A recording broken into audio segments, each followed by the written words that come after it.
Hey, welcome back to the lecture. So in the previous lecture, we were doing this exercise, right? LED and button with interrupt. And now in this lecture, let's get the trace. So now I have already integrated this folder, that is Sega System View files. And now let's get the trace. So in the Sega, actually I did one small change, so that I will show you. In the config, go to System View config, and here, so just increase the buffer size to 16K. So now even if you are using 8K, no problem. So just I want to collect more events, so that's why I just increased this to 16. So that's the only change I did. All right, now let's compile this code. So now let me just build this code. All right, so what I would suggest is just clean the project and build again. All right, so now I just built the code, and let me just download this into my target. All right, so now let's use a continuous streaming, that is real-time streaming, in order to collect the events from the Sega System View, because in our application now the asynchronous events are part of our application, right? So what are asynchronous events? The interrupts, right? So we are pressing the button at any time, so we want those events to be captured, right? So that's why I cannot use single shot recording in this case, because single shot recording is the moment you start the recording, it will just fill up the buffer and it will stop. So that's why we may miss the asynchronous events, such as pressing of buttons, triggering of external event, or interrupts, right? So that's why let's use continuous recording. For that, we have to flash the J-Link firmware onto our board, right? So we have to remove the ST-Link and we have to put the J-Link firmware. That's why let's go to our software and toolchain folder and let's launch this ST-Link reflash program. Great. Let me just press A and 1, right? So upgrade to J-Link. So let's do that. Here it is upgrading to J-Link. That's great. So now don't close this. We require this application. So now let's just minimize this. All right, so now let's open the Sega System View. This is some old trace, don't worry about that. So now let's go to target and let's start recording. All right, so it has some problem. All right, now let me just close this. So let me open the Sega System View once again. All right, so this is some old project.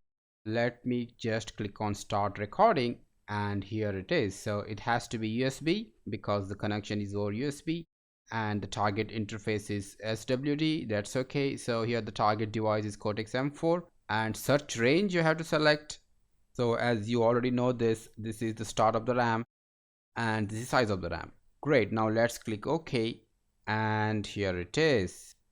It is recording. Now let's stop it. And the trace doesn't look good. So where is our task?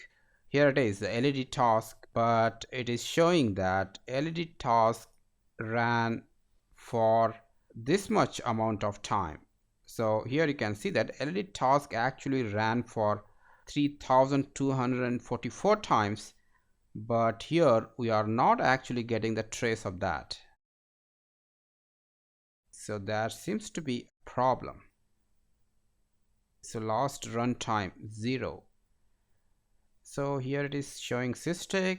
Scheduler is not running. That's fine. Why? Because we actually have only one task, isn't it? So that's why the PendSV handler will never run in this case. So that is the reason it is showing scheduler run count as 0. That's fine. So only SysTick is running. So for every 1 milliseconds maybe, right? So once the SysTick handler runs, it understands that there is only one task, so that's why the context switch is not required. So that's why it should return to the task. So that is our LED task. So but the trace is not coming, so let's go to our code to analyze this. So actually we have to help the Sega System View here, so to get the trace. Now for that, what I would suggest you to do is go to FreeRTOS and go to source and go to portable, and here in your port.c just go and open the SysTick handler. So whenever the SysTick interrupt happens, you know that the running task will be preempted. So in this case that is LED task, and the interrupt handler will run, that is the SysTick handler in this case. And so we have trace for that here, so trace ISR enter and trace ISR exit, right? That's fine. So that's why you are getting this red line here. So because of this trace ISR enter and trace ISR exit, you are actually getting this red line. Here it goes to increment the auto stick, that's fine, but this code will not execute. Why? Because this actually returns false, because the context switch is not required, because there are no other tasks, right? So that's why the control will come to the ISR exit. Now here actually we have to call this function vTask switch context. So here this we have to call in order to help the Sega system U in order to get the trace. So what happens, this is actually a dummy call. So why we are calling this function is because if you go to this function, you can see that we actually get this trace, that is trace task switching out and trace task switching in. So we have to do that manually.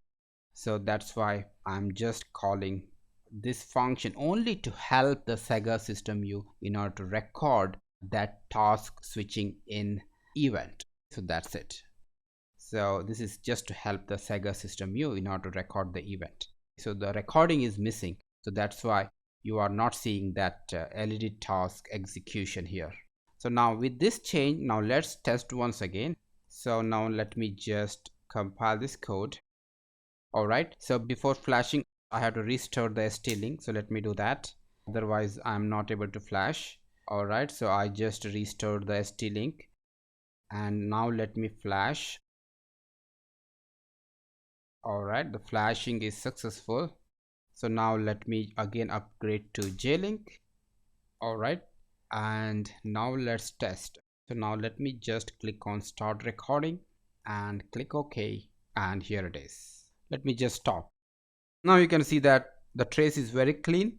So there is only one task is executing, that is LED task, right? And for every 1 milliseconds or the rate what you have mentioned in tick rate hertz. So for every 1 milliseconds the SysTick handler triggers, and SysTick handler runs for only 32 microseconds. So because it has got nothing to do, it just increments the tick and then it returns. Once the ISR returns, the task execution resumes here. So now let's get our interrupt events. Now let's again start recording and now let's press the button. So to issue the button interrupts.